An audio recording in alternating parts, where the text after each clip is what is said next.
Bismillahirrahmanirrahim. Assalamualaikum warahmatullahi wabarakatuh dan salam sejahtera. Okey, hari ini kita nak sambung pembelajaran kita iaitu bahagi perpuluhan. Okey, jadi kita jangan buang masa, kita nak tengok beberapa contoh dalam bahagi perpuluhan. Baik, contoh yang pertama, yang ni cikgu ambil daripada buku teks matematik tahun 4 ya. Jadi dekat sini dia kata berapakah isi padu jus di dalam setiap gelas.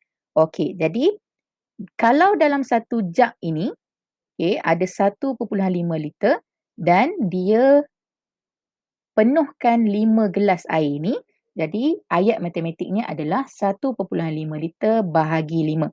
Okey. Dalam perpuluhan, okey, dalam bahagi perpuluhan ni sebenarnya kita jawab macam biasa. Macam kita bahagi biasa hari tu. Okey, cuma dekat sini kita ada titik perpuluhan. Dan kalau kamu tengok kawan kita ni cakap apa? Letak titik perpuluhan selajur. Maksudnya samalah dengan apa yang kita belajar masa tambah perpuluhan, tolak perpuluhan, darab perpuluhan. Kali ini bahagi perpuluhan. Yang paling penting adalah titik perpuluhan kita mestilah selajur. Okey, dalam lajur yang sama dengan soalan. Okey, jadi dekat sini kita anggap sebagai 1.5 bahagi 5. Kita jawab macam biasalah. Okey, contoh macam 1. Kita akan jawab, kita akan tengok satu angka demi satu angka. 1 bahagi 5 tak cukup. Okey, contoh kalau cikgu ada satu coklat, nak bahagi dengan 5 orang kawan, tak cukup. Jadi tak cukup, seorang tak dapatlah coklat. Sebab tu dia ada kosong dekat sini. Jadi kosong kita tolak dulu, kita akan dapat baki 1. Okey, sebelum kita turunkan 5 ni, kamu tengok dia letakkan titik dulu. Okey, jangan dah selesaikan baru nak letak titik. Nanti kita terlupa. Bila kita terlupa, nilai dia dah berbeza, jadi jawapan akan jadi salah. Jadi, sebelum kita turunkan 5, kita ikut dulu. Lepas 1 ni titik, maknanya lepas dah selesaikan 1 ni, kita letakkan titik perpuluhan dulu. Barulah kita turunkan 5 untuk jadi 15. Kamu tengok pada 15 ni dia tak ada pun tuliskan titik perpuluhan. Sebab apa? Sebab tadi cikgu kata kita anggap ini sebagai bahagi biasa. Okey, jadi 15 bahagi 5 kita akan dapat 3. Jadi barulah kita tolak 15 dan kita selesaikan tak ada baki. Okey, jadi jawapan adalah sifar perpuluhan 3.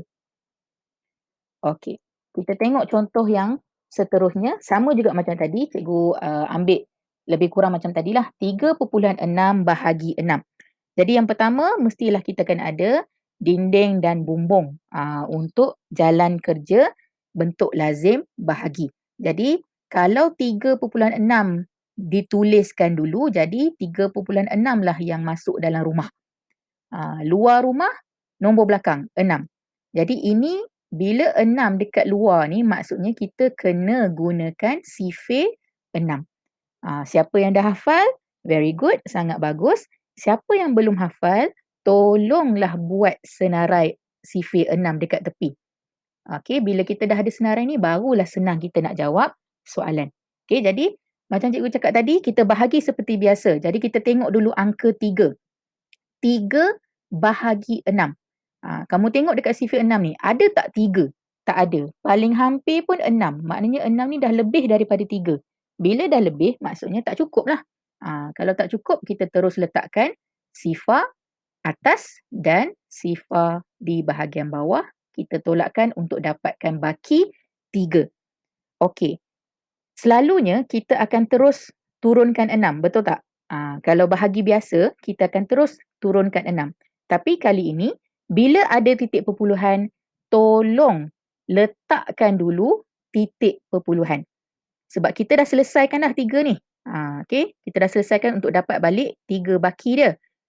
Lepas 3 ada titik perpuluhan, pada jawapan pun selepas dah selesaikan 3, kita letakkan titik perpuluhan. Baru kita turunkan 6 untuk jadi 36. Rujuk pada sifir, cari 36 ada tak? Okey, ada. 36 maksudnya 6 darab 6. Jadi kita letakkan jawapan dulu. Okey, 6 darab 6, 36. Tolak seperti biasa dan tidak akan ada baki. Okey, jadi jawapan dia adalah sifar perpuluhan 6. Okey, kita tengok contoh yang kedua. Kali ni dia kata 2 kilogram kek dipotong kepada 8 bahagian yang sama besar. Berapakah jisim sepotong kek? Jadi kalau dia, kita ambil yang penuh dulu. Yang penuh ada 2 kilogram, barulah kita bahagi kepada bahagian yang kecil ada 8 bahagian, jadi 2 kilogram bahagi 8. Jangan terbalik pula jadi 8 bahagi 2. Okey, ini adalah 2 kilogram bahagi 8. Okey, kamu tengok ya. Bila kita buat jalan kerja, 2 ni tak ada titik perpuluhan.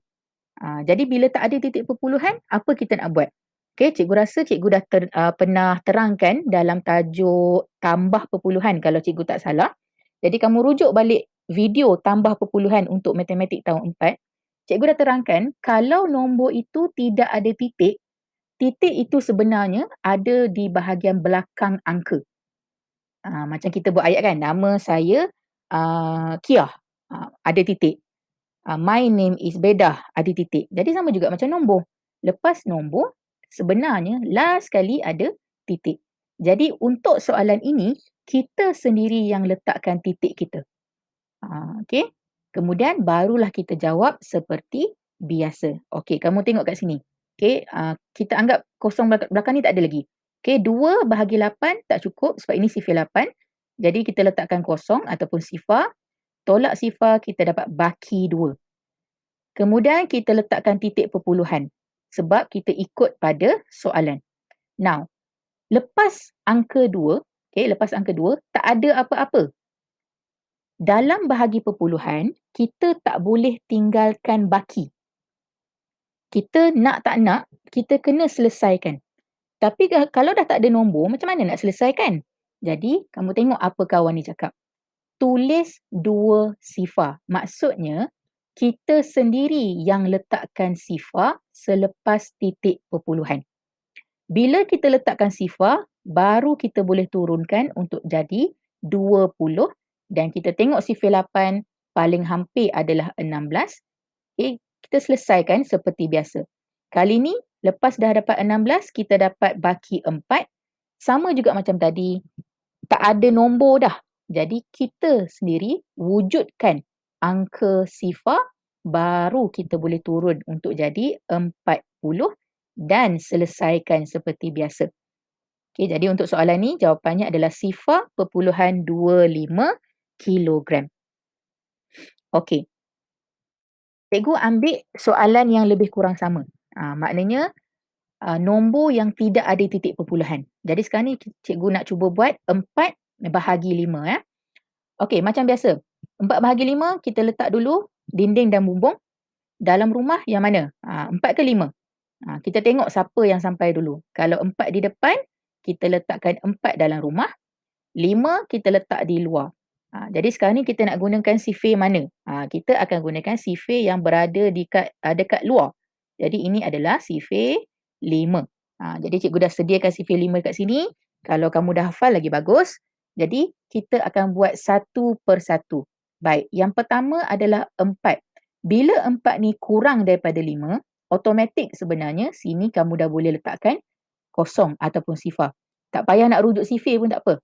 Asalkan dia kurang daripada apa yang dia nak bahagi ni, automatik sebenarnya kita dah boleh letakkan sifar pada jawapan. Okay, jadi kita tolakkan dengan sifar. Baki kita ada 4. Kalau bahagi biasa, kita boleh buat macam ni. Maknanya jawapan sifar baki 4. Itu kalau bahagi nombor bulat yang biasa. Tapi kamu kena ingat, ini adalah perpuluhan. Jadi, kalau tak ada nombor-nombor dekat belakang dia ni, kita sendiri yang letakkan nombor. Tapi sebelum tu kena ingat, 4 ini kita ada titik di bahagian belakang. Jadi pada jawapan pun kena letakkan titik yang selajur. Okey, lajur yang sama. Nombor belakang tak ada apa-apa, kita wujudkan. Kita sendiri letakkan sifar. Dan kita jawab sambung seperti biasa.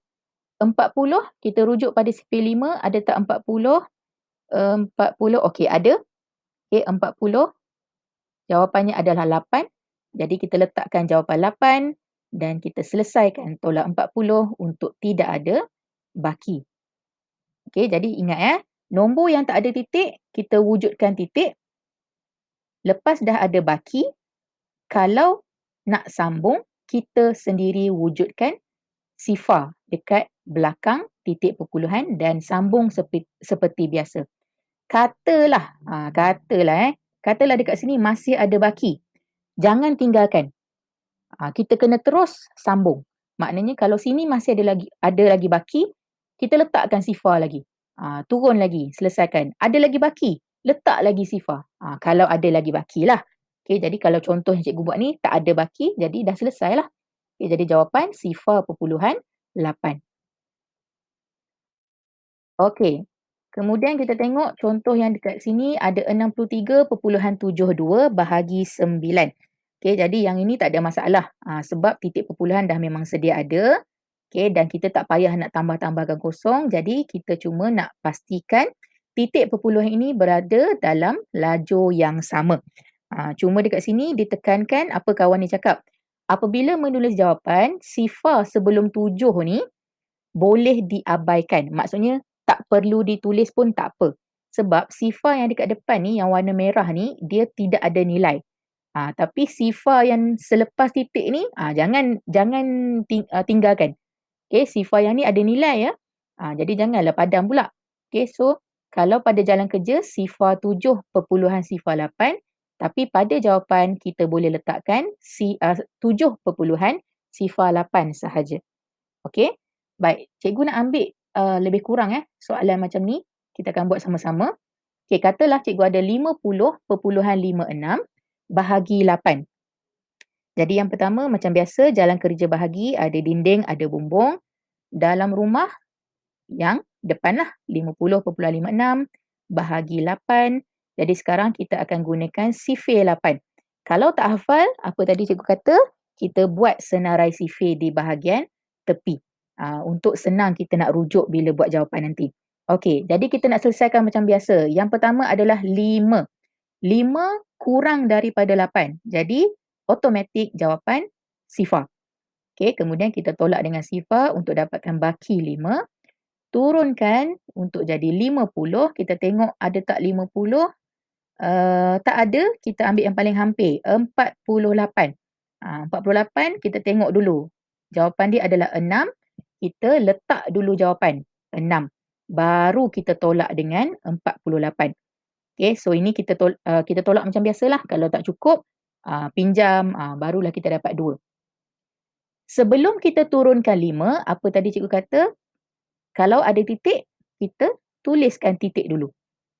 Okay, kita letakkan titik dulu. Barulah kita turunkan 5. Untuk jadi 25, kita cari yang paling hampir. Okey, 24. Jawapan dia adalah 3. Jadi kita letakkan 3. Tolak 24. Baki 1. Turunkan 6. 16. Okey, kita ada jumpa yang tepat 16. Jawapan adalah 2. Dan kita tolak dengan 16. Kosong baki. Okey, kalau yang ni dah bakinya kosong, janganlah pula pandai-pandai nak tambah lagi dengan sifar. Tak payah. Okey, kalau ada baki tapi lepas nombor 6 ni tak ada apa-apa, baru kita sendiri letakkan sifar.